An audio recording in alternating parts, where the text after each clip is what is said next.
Pasok tayo sa loob. Ah.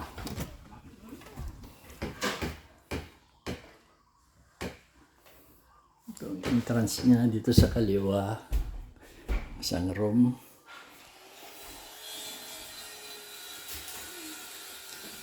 Ready na yung panlagyan ng aircon niya.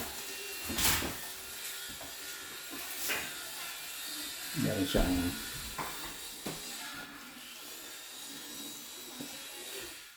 cabinet dito na glass.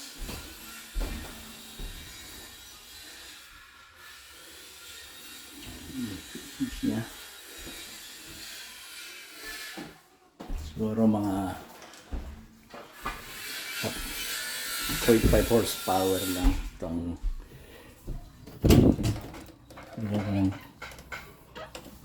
door pa dito sa likod. Ito naman yung isang kwarto pa sa kanan.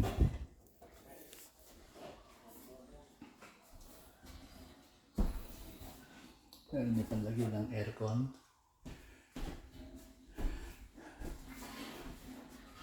Mayroon din siya palagyan ng may cabinet din pala dito. Both ng kwarto.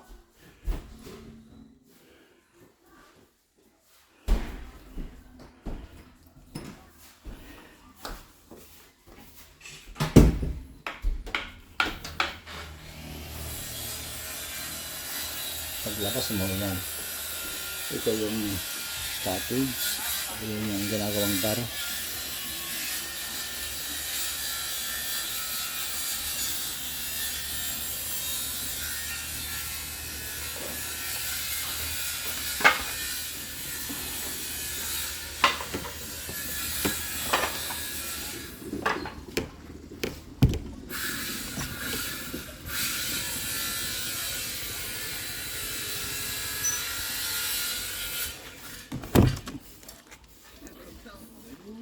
Nilalagyan ng used oil para hindi maanay. Yan. Yan si Eddie. Masipag natin kasama. Yan si Eddie. Tapos dito yung separate na kitchen. Nilalagay dito ng lutuan na stove. Dito naman yung sink niya.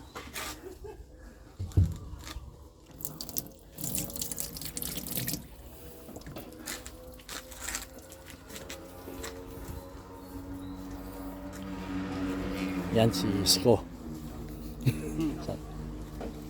Masipag natin kasama. Yan si Isko.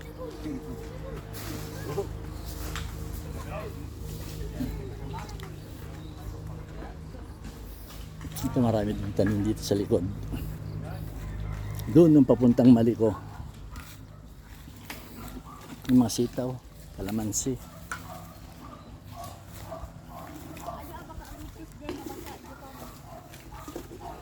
Na nagpigsa danom. Wow.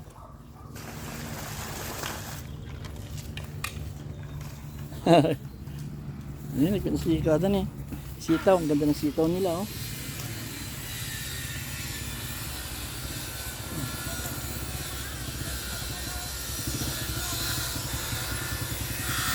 Ay, lakas ng tubig ah.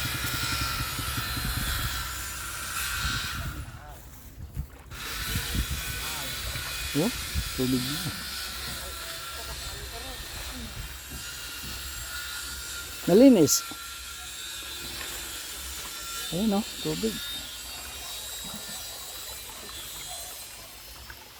Mabalinto sa nga kabil ti tilapia. Kasar. Ispan kumasar ah. Ditoy. Doon, garato ispan. Mabalen? Minsan ano dalaki dito ang kabilang daw sila na ispan. Ispanin tang arod. Dito yung angata, damulad tan. Oy. Ini ya.